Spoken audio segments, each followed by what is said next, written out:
What's up, everybody? I'm your host, Kirsten Potenza, CEO and founder of Pound, the Rockout Workout. You're listening to The Big Green Couch, where I sit down with noisemakers across various industries to discuss different topics, to bring new ideas, fresh perspectives, and practical tips to you, our community. Let's get started.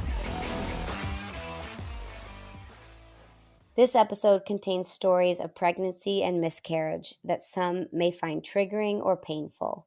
We advise you to listen with caution, and thank you so much for supporting the Big Green Couch and conversations like this that are so important to have. Lulu Brud is the woman behind Lady Lou of the Wolves. As an actress, interior creator, writer, artist, and content creator, Lulu brings these different aspects of herself to the table to construct a complex and all-inclusive community of thinkers and doers. After suffering a very public late-term pregnancy loss of her daughter in 2018, she inadvertently became an advocate for women's bodily autonomy and reproductive health. Lulu is committed to helping women abolish the feelings of loneliness, shame, and silence that can be incurred through pregnancy loss, in addition to offering a space for people to feel inspired, informed, and ever importantly, seen. Normally, she lives in Los Angeles with her husband, Justin, their young son, Wilder, and their joyous black standard poodle pup, Moon Pie. But they've been spending quarantine at their tiny one-room cabin in Joshua Tree. All right. So, Lulu, welcome to the Big Green Couch. Thank you so much. You're very welcome. You're a woman of many, many passions and incredible talents. So I kind of want to start today with going way back, which we don't usually do, and talk a bit about your childhood and your journey to your early career in acting. Oh, wow. Yes, that is way back at this point. When did that happen? I where do I begin? I grew up in North Carolina, and I was very much into gymnastics and tennis and theater, and there was a fateful trip to a summer camp when I was about oh god, how old was I? 15, where I met my best friends, and they lived in Los Angeles. And I got the bug to head west, and I applied to college, went to school for my first year at UNC Chapel Hill, and I was a theater major. And I decided after my first year to pack up my car and head to Los Angeles because I was going to be waiting tables with or without that theater degree. Um, so, yeah, that played out pretty much how I planned it. And I waited tables for a long time. And then, yeah, I feel like I glossed over a lot of my childhood. Well, I mean, I think you did an incredible job of painting that picture to the beginning of your career and what inspired you to be an actress. How did it all start? I mean, I think from what you see in the movies and on television, it's always the waiting tables, the grind. How did it all begin? What was that kind of like door that opened for you?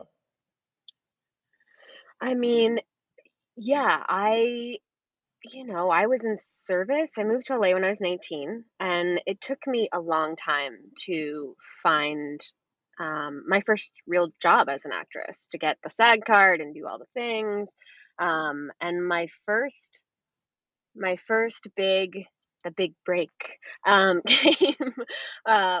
when my sister was visiting for spring break, and I had just said, I can't do this anymore. It's too much heartbreak. It's too frustrating. I don't do well when I'm frustrated.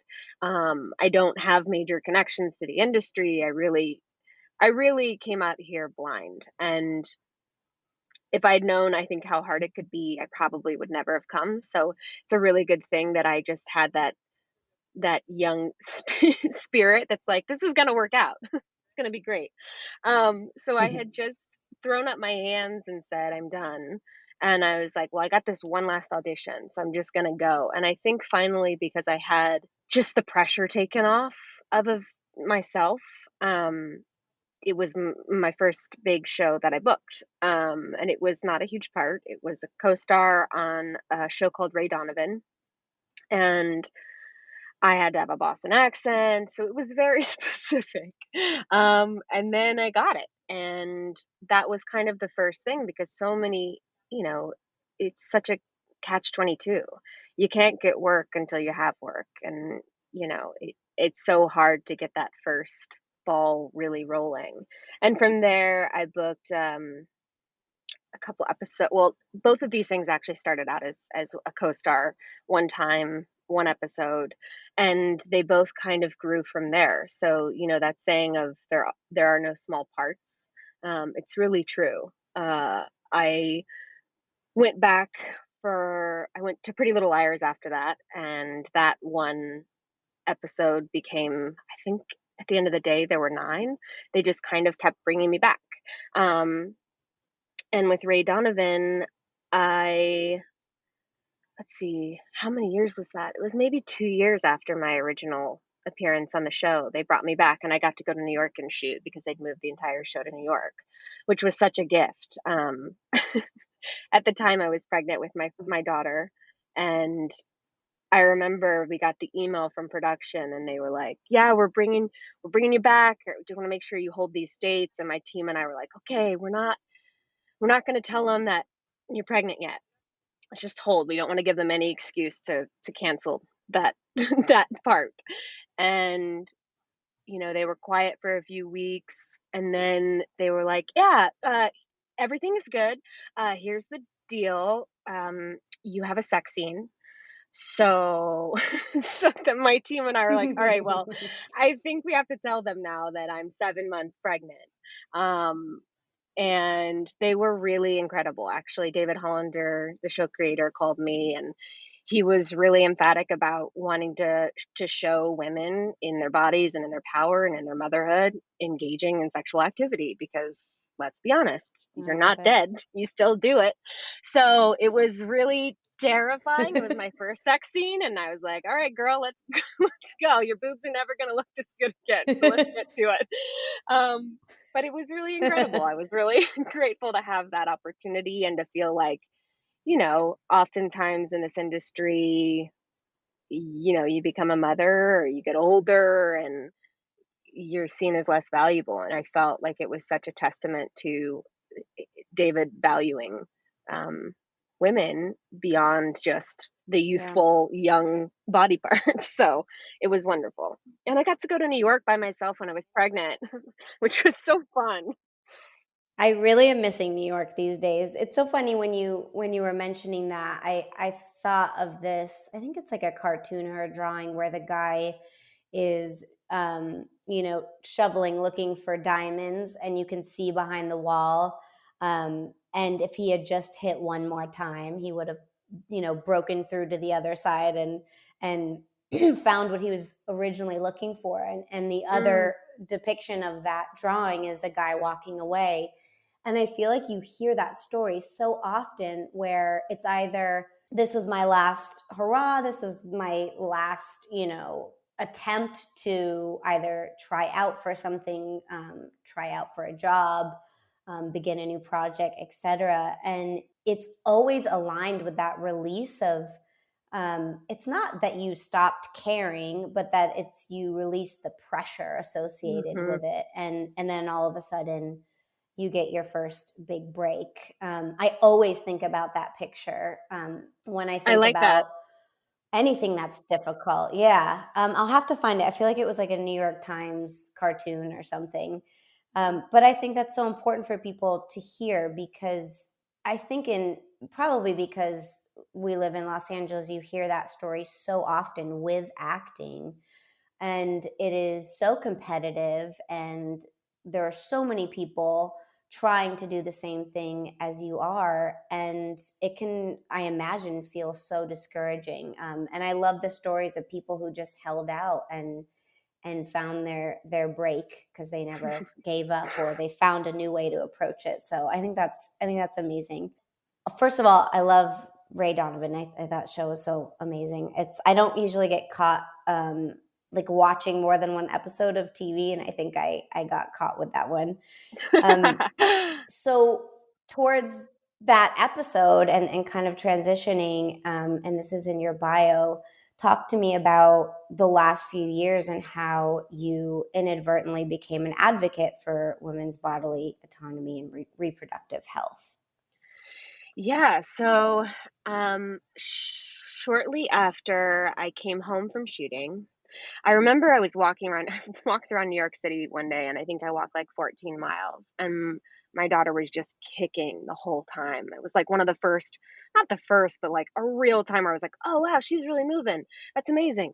I can feel her. Mm, And I went home, I think about a week later, and I had my best friend's baby shower that Sunday. So I think I came home like on a Monday. So we were ramping up to my best friend's baby shower. We were kind of 5 weeks apart. And all during that week, I started to feel really weird. And I thought, it's in your head, it's fine. We had a doctor's appointment that Monday after the baby shower. So, and on Friday, I kind of told my husband, I was like, I haven't felt my daughter move in a while. I drank some Coke, I think they tell you to do, and I laid in bed and we played Bowie. I remember playing Bowie and just trying to get her to move, hmm, um and I didn't feel anything. And I called my doctor and they said, you know, we're not open for appointments on Friday, so at this point you're going to have to go to the hospital. And that just felt really dramatic for me, and I had a big event coming up and I was like, it's fine. I'm just being a mental case. Like it's fine. mm, And I had my best friend shower that Sunday, and I remember feeling like so much smaller than she was. And I had told my friends, like, I've got my appointment tomorrow. And so I went in on Monday, and this is actually, I think, the first time I've written about it a lot, but I don't think I've spoken about it a lot. We went into our 7 month checkup, and we had lost the heartbeat. So um, it was, it completely caught me off guard, but it didn't. Like, I feel like I knew somewhere deep inside that that's what was happening. Um, so yes, I lost my daughter at 7 months. Um, and wow. I should say, we will never know really what happened. We did an autopsy Hmm. and the doctors tried to make a guess at it, but she had on the 20-week anatomy scan a kidney that was like one of her kidneys wasn't fully developing. And we had seen specialists and Hmm. we'd been to the children's hospital and we met with somebody and they said, worst case scenario, and this is the worst case scenario, she might have to have surgery at 6 months. But that was like the worst case scenario. And when I went to see the specialist after we lost her, there was no fluid left. So the best guess that anyone had is that her body stopped processing fluids because I had nothing left for Hmm. her. And when my doctor, my OB, told me, I feel like and I'm sure she was shocked too, but she had the worst bedside manner. It was kind of like, well, you have two choices right now. You can labor and I can set you up and we can get this done today. Or you can go see a specialist. And I really only know of one place in Los Angeles that really does this. And it's going to be about, oh God, what did she say? It was like $14,000 or something insane out of pocket. Mm. So I had a bunch of friends jump to my rescue and I couldn't make calls. I was in no place to be calling insurance or trying to figure out where I could go. And we ended up at UCLA, and the doctors took her out of me. And it's technically an abortion, a very late term abortion. Mm. Because for me, I mean, either way you spun it, it was awful. Laboring was going to be, I couldn't Mhm. imagine a world where I would have to labor I wasn't ready. I couldn't imagine having to hold her and see her and go through all of that trauma. I wanted to be completely put out of it. I wanted to Mm. not know anything. I wanted to not feel Mm. anything. I just had to tap out. And so there's definitely days where I feel like I really missed that opportunity to see her. Yeah. Um, but like I said, no matter how you spin it, it's awful, and I don't think that it's Yeah.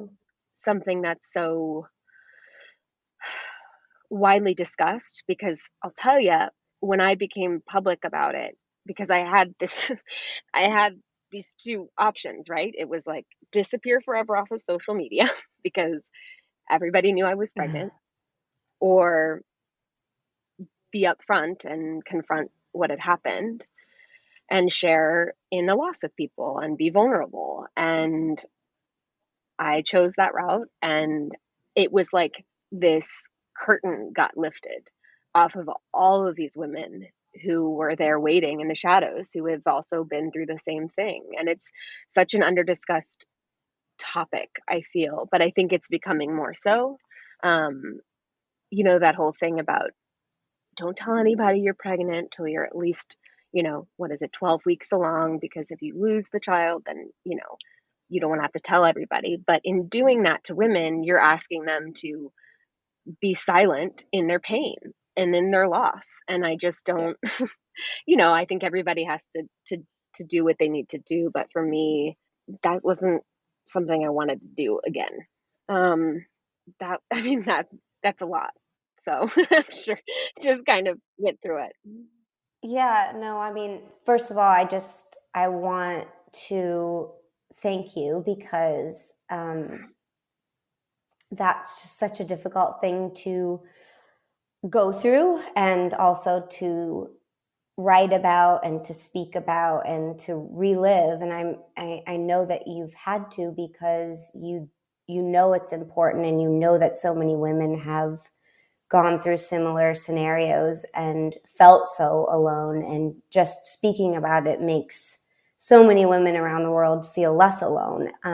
But you've taken on that responsibility, so thank you. And for somebody who is pregnant for the first time, I Hmm. can only say this now. I never would have understood this.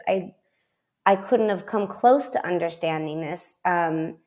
Only when I became pregnant did I learn of 3 or 4 of my friends who had miscarriages.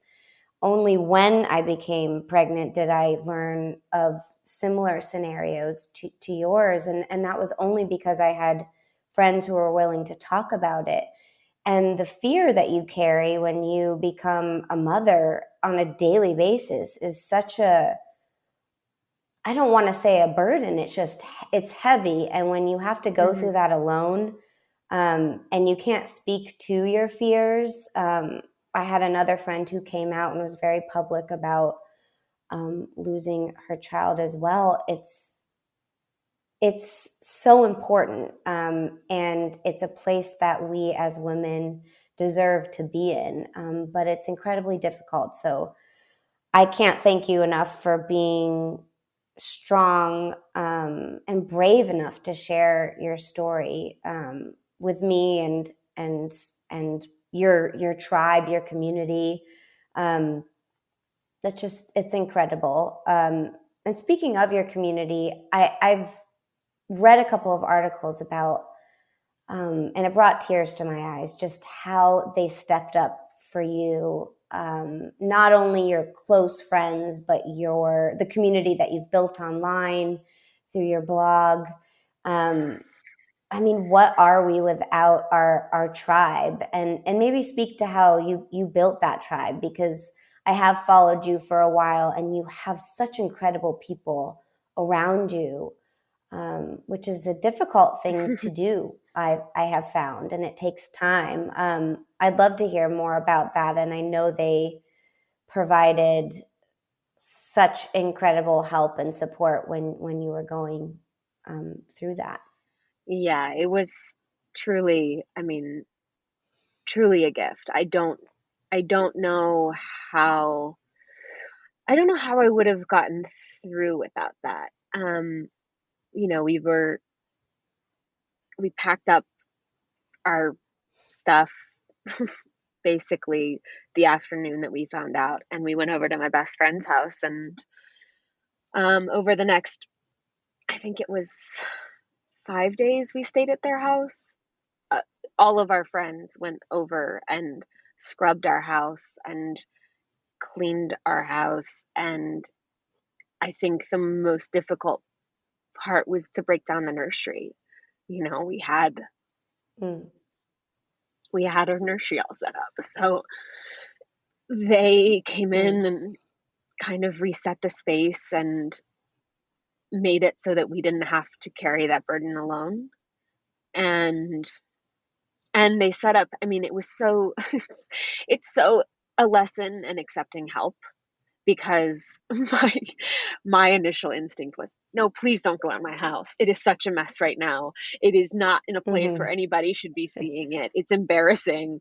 Please don't set me up a GoFundMe. I don't like, just don't do it. It's embarrassing to think that I'm in a place that I need help. mhm, But they did. They set up a GoFundMe, which was such a gift because it allowed my husband and I to not worry about how we were going to pay for the operation for the daughter that we didn't mhm, have, for paying our rent, for having groceries, for being able to just take time to grieve, which is such a another thing in our culture of like having the space to grieve. Um, and I think, you know, you spoke to the online community, and I think so much of that, I think, comes from vulnerability, right? Like, I think vulnerability is our greatest gift because it helps us to, when we see it being shared by other people, it helps us to feel so much less alone. And so I think I've always tried to share from a vulnerable place. And in doing so, have connected with incredible people, um, outside of, you know, just more in the digital space. So many people reached out to me when we lost, and inadvertently became our cheerleaders through our next pregnancy and into our son. Like, we had so many people who had been through similar things, or who were at the beginning of this journey, when my son arrived, who were just like, uh, this is great, because now I have somebody that I see that has come out on the other side, and I can, you know, I'm encouraged by seeing that it worked out for you. Um, so yeah, I really do think that there is so much strength in vulnerability. And I think as a society, we could all really drop the pretense a little and be a little bit more vulnerable. absolutely. And it's interesting. You now have a beautiful son, Wilder, and Hmm. I didn't think about that. How powerful that is for somebody who might be fearful to start that process again. Like no matter what stage, if something like that happens, um, and again, I would never have understood this months ago, but 1 week, 2 months, 7 months, Hmm. I imagine it is a scary journey to begin again, and for somebody else to watch that would be so powerful and helpful. What was that second pregnancy like for you, and how did you manage? I'm assuming a little bit of fear and stress around going through that journey again. Yeah, you know, it was a lot of fear, and I think more than anything, I would say it required a lot of presence. Um, it was Mm-hmm. really hard not to compare the two pregnancies. So we kind of had a mantra that we would come back to, is this time it's different. This time is different. And, you know, when we found out we were having a boy, I it gave us an opportunity to really stop comparing the pregnancies, because it was just totally Mm. different, you know, different sex, different gender. What's the proper thing to say now? Is it gender? Different gender, sex? It's the right thing. It's 2020. I can't get it right. I think for me, the grief of losing a child that's not in the world, right? I don't know if you feel this way in your pregnancy, but so much of pregnancy is alone. You're alone in your body. You're tired, like you are carrying this creature, and you alone are the one that feels the movement and feels the nauseousness if you have that, or you're in it. And oftentimes I found I wasn't feeling super social, and I was tired, and it's such a strange grief to mourn a child that you never got to meet, because you're almost grieving for this promise of a life that you had imagined with this person. Um, and I think for men, it's even more difficult, because they were even one step more removed from it. But on the second time around, I got a new doctor first and foremost, because the trauma of stepping back into my first doctor's office was not going to happen. Um, and I found a doctor that I really loved, and they were great. They were like, here's our cell phone number. If you feel, they knew our history, so they were like, if at any point you just need to come in and hear his heartbeat, come in and hear his heartbeat. We are here for you whenever you need that reassurance. And I thought I would get the at-home heart monitor, but I didn't end up doing that. I think it might have driven me a little crazy if I had done that. um, but and I actually didn't end up having to go in. I feel like they gave me such space in the room because you're going in so regularly already. Um, and they gave me space to process, and there were several moments of breakdown. And I think I was really hesitant to, like you were talking about nesting. I was really a little trepidatious about setting up his nursery until we cleared that 7-month hurdle. And it was a big one. It was like, just got to get to that 7-month mark. And then I'll feel like I'm in new territory. And then it becomes, I just got to get to Mm-hmm. the end of this because I just want to hold him in my arms. Yeah. Mm. Which I think happens in any pregnancy towards the end. You're just like, I'm done. I'm just ready for them to be here. So yeah, it was a lot of presence and just having to check in with what was the voice of fear and what was like actually happening, because it was a totally different pregnancy. Yeah. But it's really, and I hear from a lot of women about how challenging pregnancy after loss is. No, I can't imagine. You spoke about your experience with your doctor, and I was just speaking to a friend a couple days ago. She's in her late 30s, and the doctor literally said the words to her, "You can't have a baby. Like, it's not likely because of your age." And she had a miscarriage early on, and has a beautiful baby boy now. That's the one thing you can't tell a woman. You can't do a thing because they're gonna Yeah, because figure it she'll out. prove you wrong. Yeah. Absolutely. I've had a pretty pleasant experience with my doctor so far, and I had just heard that a couple weeks ago, and I know you had a, let's just call it, less than great experience.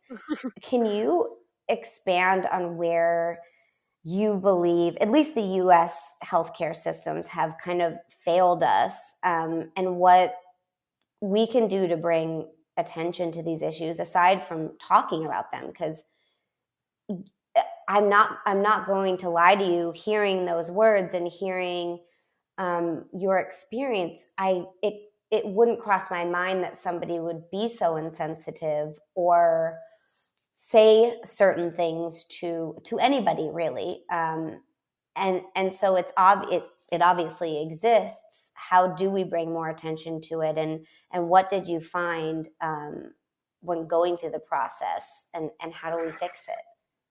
Oh, I mean, Big I knew questions, how I to know. fix it. If I knew how to fix it. And, I say this all under the guise of I'm a white woman in the US. It is a completely different story for women of color. It is atrocious. They're much more likely to die in labor. They are not listened to in the same way that white women are listened to. Um, I feel strange even touching the subject because there are so many women that do work around this space.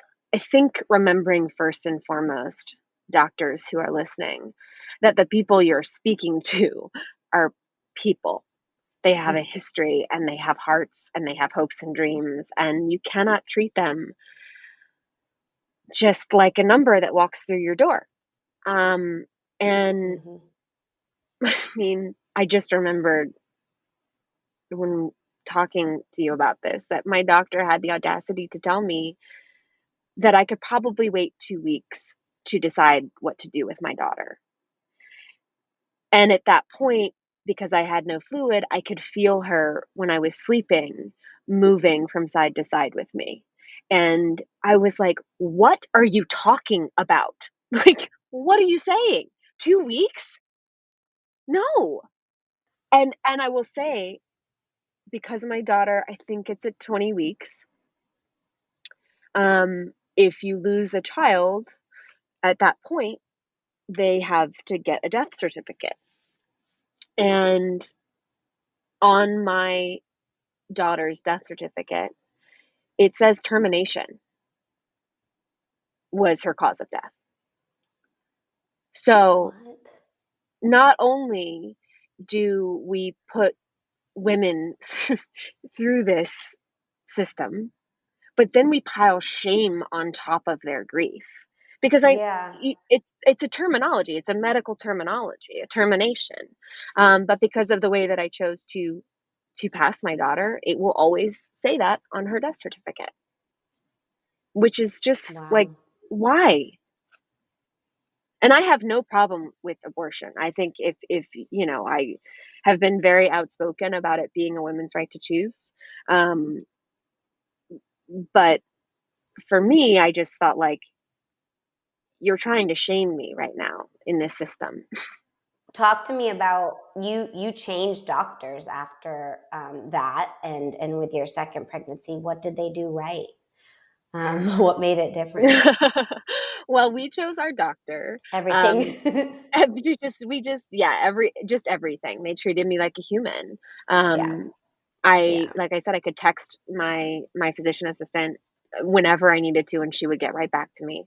Um, and we chose them because she has a very low C-section rate, very low rate of induction, and I was like, I just want my body to do what my body's going to do, because I felt like in my first pregnancy I didn't get to experience that. I felt like it was taken from me. My daughter was taken from Yeah. me.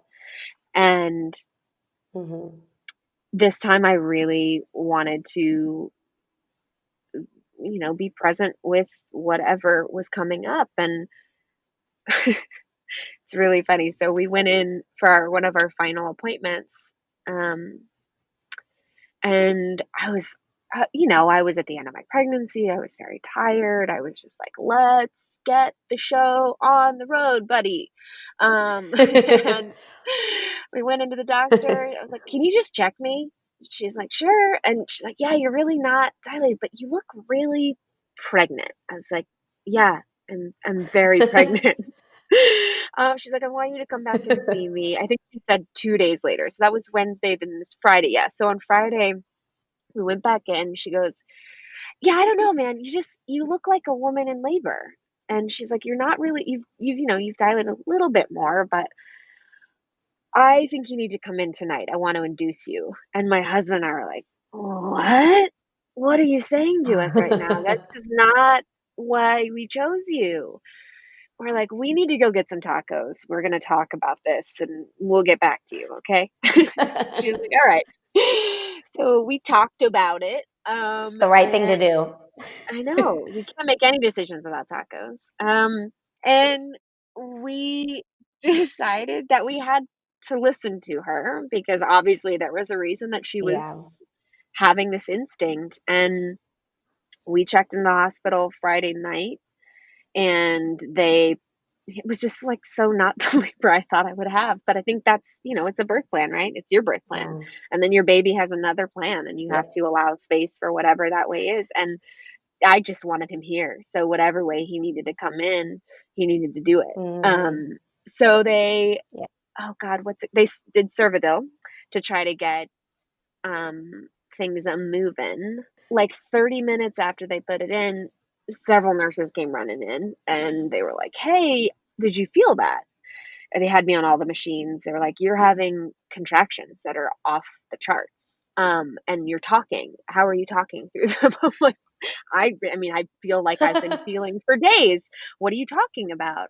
And every time it was happening, his heart rate was plummeting down to from like one something down to 30. So I have no idea how long that was going on, um, or what my doctor saw in me that told her something was happening. Yeah. Um, but they set me up for a C-section, and I ended up having an emergency C-section at 11 o'clock that morning. Wow. So I didn't even get to push. I didn't get to do any of the fun stuff. They said fun stuff. I don't know. Either way, it's painful, I think.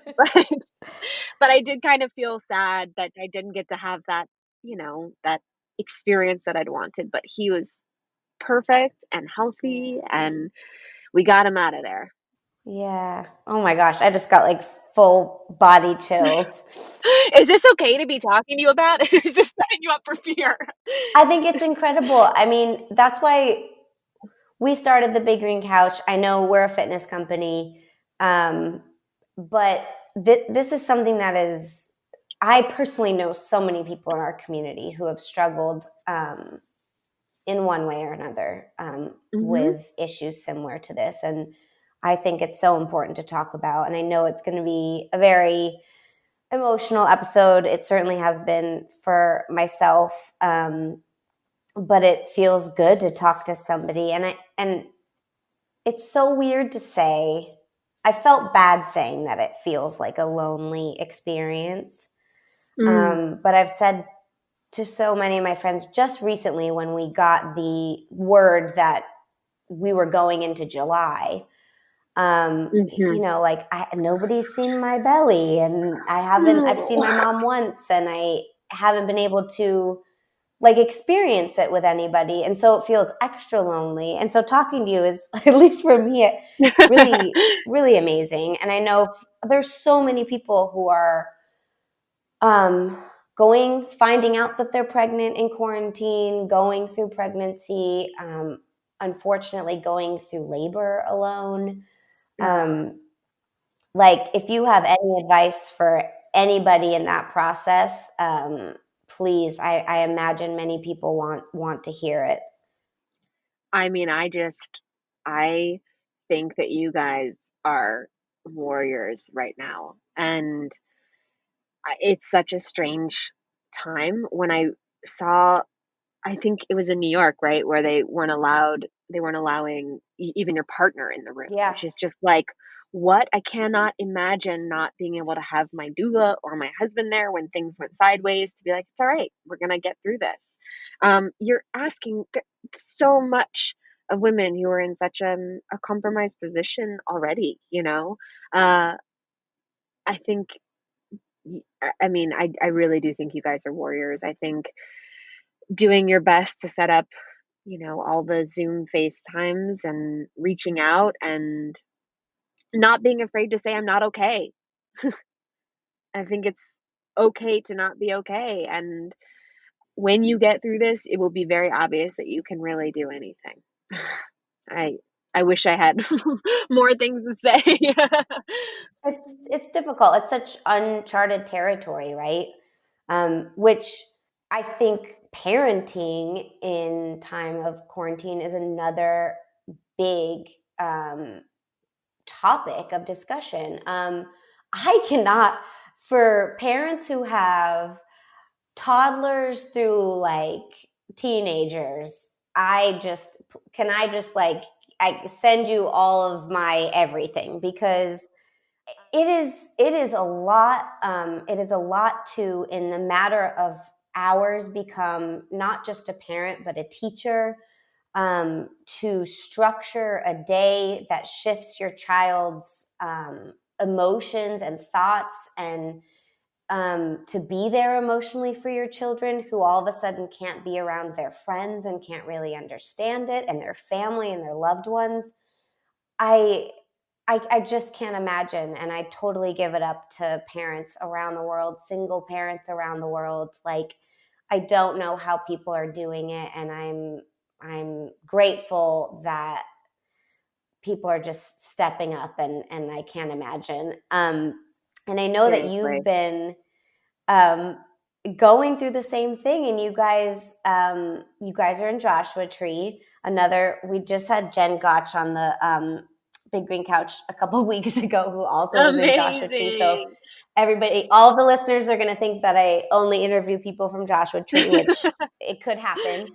But you've had such an incredible experience where you guys are renovating a home. It's a no, that's gracious. It's a one-room cabin. And you're there with your husband and your son and your parents or his parents? So my parents, yes. Well, they left last Monday. It was very emotional, but yeah, it's been a trip. It's almost like we planned it, but we couldn't have ever seen this coming. I mean, we had always Yeah. planned to come out at the end of March because we've been working on, fixing up this old homesteaders cabin for, I think, I was looking at pictures the other day, I think since 2017 we got it. So it's been a few years. Mhm. And they were finally coming up to almost the end of construction, and my parents live in North Carolina, and they've grown to love the desert as well. So this has become kind of a gathering place for us. And um, they were coming out at the end of March. And do you remember? I mean, I'm sure you do. I feel like this week will always be a part of my memory when everything sort of changed that one week in mid March. Yep. That's the week we decided to leave, yeah. Yeah, from Monday through Friday, it was like, okay, well, things, where wash your hands to don't leave the house. And my Yep. parents had this instinct to be like, I think we're going to drive and we're going to bring our dogs because we don't really feel like getting on a plane right now and then coming to see your son. So Oh, they wow, drove smart. out. It was supposed to be for 2 weeks, and it ended up being for 2 months. And we rented, I mean, my son, he's he's gonna be so adaptable because we put him in a small house with we shared a room with him when we were sharing a house with my parents. It was a little two-bedroom place, and then we found a long-term rental after all the Airbnbs out here shut down, or we could rent for a Mm. month. Um, And then we extended that stay by 2 weeks, and all the time, the house is not done. Like, that's the thing about doing a house, it's just never done. But it was such a gift of time because, my parents live across the country, and we get to see them a week here, a week there.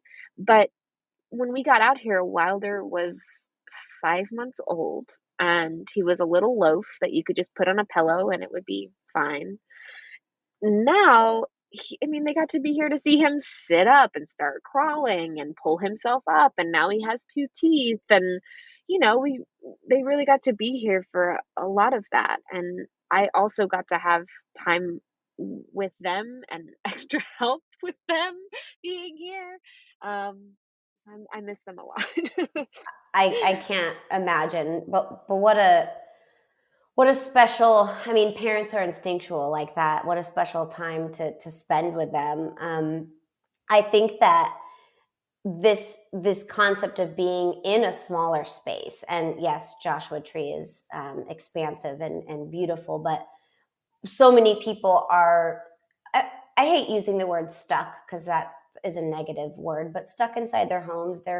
We're obviously limited to where we can go. And when you have Mhm. kids, or even in my own relationship, we've really had to work on creating boundaries and creating schedules for each other and making sure that we're not just with each other all the time, but we're making sure we're having time with each other. So we have a 6 o'clock, you know, date we call happy hour. I'm not getting to enjoy the happy hour part of it, but where we commit to just talking to each other without our phones and looking at each other. And I would love to Mhm. hear how you guys have kind of worked through that with a young child in a relationship, while working on a project. How do you create structure around your everyday life and make it feel just that, like you have structure, but that it's just as exciting and not, a hamster wheel, which some days feel like lately.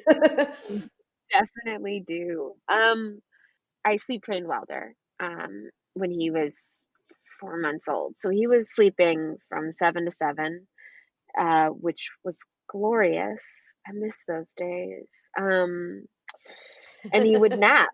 He would have, hour, hour and a half long naps twice, 3 times a day. So we were pretty structured. Your life becomes pretty structured around their sleeping schedule, their napping schedule, their eating schedule. And I used to be able to get a lot of things done in those little windows of napping. And since being out here and shifting his sleeping arrangements so many times, and especially now being in this cabin where his pack and play, it's right across from our bed. We watch him. We can see him when he sits up and cries in the middle of the night now. So it's a lot harder to pretend you're not there. And he has totally Hmm. decided he's just no naps. Doesn't like naps anymore. Um, so that's been a little challenging because, and now that he's on the move and we have concrete floors, we have to be very present with him every second of the day. Um, so Hmm. I don't really have it figured out. But I think Justin and I Who do a does? really good job. Who does? Yeah, I'm not here to pretend that I'm perfect at all. But my husband and I think, have found a little bit of a flow. There are things that I like doing to feel human, like I like to do my little workout, and I like to eat food, and maybe shower. That's like an every other day, give or take.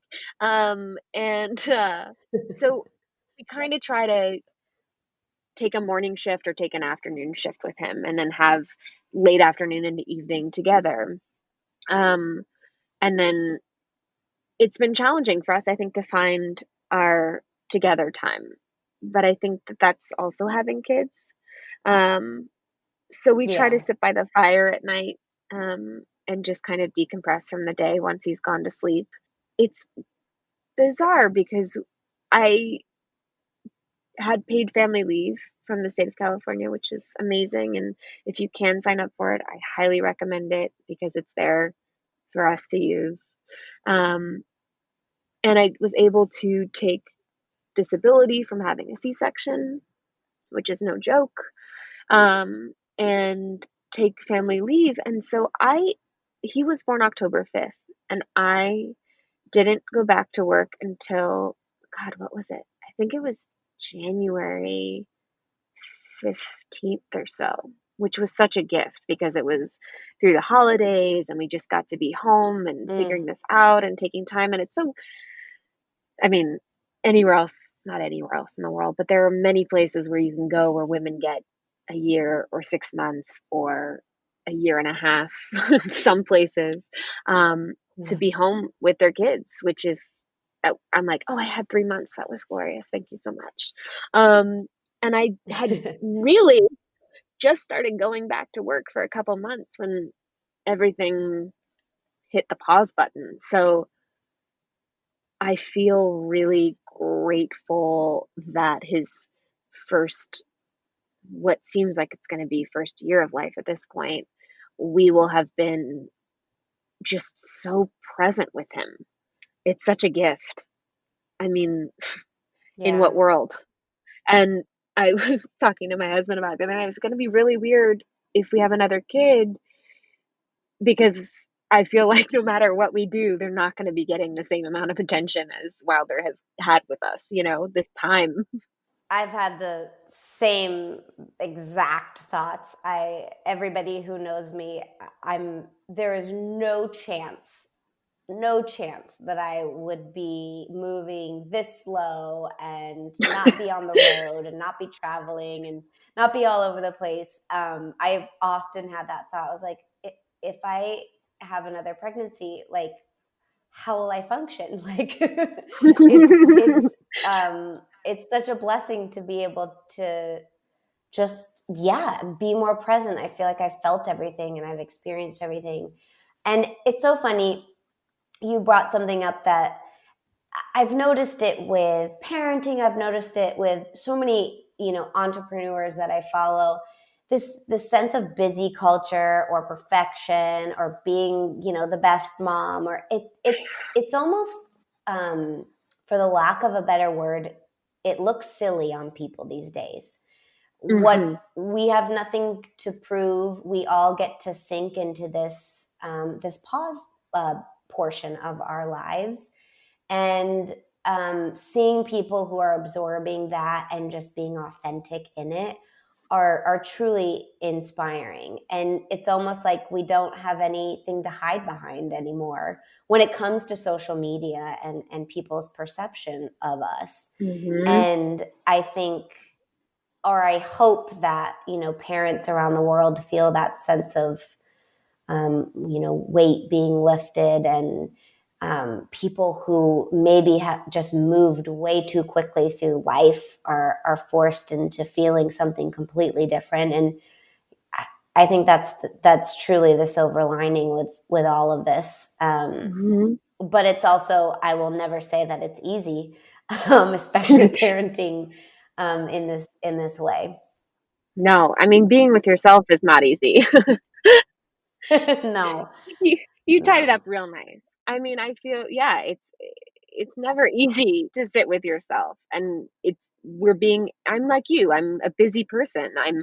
I wear so many hats. I do so many different things because I can't sitting still gives me anxiety. But now I'm chasing this little butterbean around everywhere. So I'm not really sitting still either. So, I I also I also really hope he's not a weird kid. I know. I've wondered about that. A couple of my friends have had children in the last 6 to 8 months, and I wonder about the long term mental effects that it has on all of us. Really, I think there's Yeah. so many things that are happening within us that we couldn't even fathom. But I Oh, I yeah. do keep saying, to Jeremy, my husband, I was like, it's going to end when it's supposed to end, and feeling the motions and the emotions and the things that are starting to unravel within us, and seeing it do the same thing for our friends and family. Watching my little sister who, lost her job, but it's forcing this like transformation on her. I just keep saying it's not going to end until it's supposed to, when we're Mm. all in this place. And I assume it would be the same for young kids. And luckily for him, he doesn't know any different, right? So he'll be like, It's this true. is the new phase of my life where I have all these friends. Totally. I mean, I feel like we didn't take him around other kids when he's like a baby because, all the immunity stuff and building up his own immunities. And then it was like flu season and we weren't going out, and now I think he's met like one other child and it'll be fine. He'll be great. Yeah, literally, it's going to be like a chapter called like new people. Or just people that aren't my parents. People, yes. Not my mom and dad. I love it. Well, uh, I again want to just thank you so much for sharing your story. I know, it is not an easy one, but but obviously a really, really important one. I think I know I said this earlier, but just before being pregnant, there were so many things I was so unaware of. And even moving into it, the things that you learn that you feel like you should have known forever and known were okay. Mm, Okay to be fearful about, okay to share. Um, it's can sometimes be a lonely place. So I think what you're doing is really important work. Um, so I thank actually you. scrolled through your feed the other day, and I was reading your post, and I think everything you share is so important, big or small. So can you tell our wonderful community where they can find you? Of course. Thank you so much, love. I am Lady Lou, Lu, of the Wolves, and that's on Instagram. I'm not on Twitter because I can't handle the pressure of having funny things to say. Nope. Um, and I am not on TikTok because same but with dance moves. So it's just Instagram for me. And I read today that you are considering bringing back the blog and potentially doing a podcast, right? Sorry if I Yes, just put you on the I spot. way to hold me accountable. Yes, I've been really missing that outlet, if only just for myself. So yeah, I'm gonna, with all the free time and hands that I have, gonna be trying to get that rolling back up the hill. But I'm really excited. I'm really excited to share again in a longer form. So thank you so much for having me. It's been such a joy. Thank you. And I hope everybody follows you. And I know that, I love about this community is they get behind everybody who we bring on here. And it's so cool to watch them, learn about new, inspiring people. So thank you and good luck with everything. And I can't wait to see your journey in the desert. Thank you so much for listening to this episode of The Big Green Couch. Remember to subscribe to our podcast on either iTunes or Spotify and to follow us on Instagram at The Big Green Couch.